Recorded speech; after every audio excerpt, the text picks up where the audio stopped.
Opisyal na ngang babalik sa musical variety show na asap natin to ang isa sa mga mainstay host nitong si Popstar Royalty, Sarah Geronimo.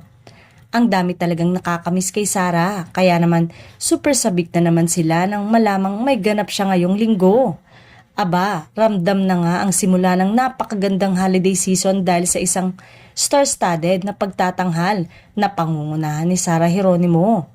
At bukod pa dyan, sasamahan pa siya ni mga Salvador, Bamboo, James Reid, Ben Ben, Bini at mapapanood nga yan ngayong linggo sa ASAP. Abangan ang pagbabalik ni Sarah G sa ASAP stage na may bonggang rendition ng viral hit na Good Luck Babe.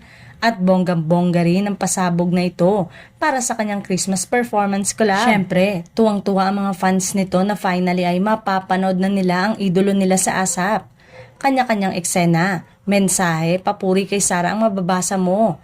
Manonood na ulit ako ng show nila. The Queen is back. Yes, I'm so excited. The Queen is back.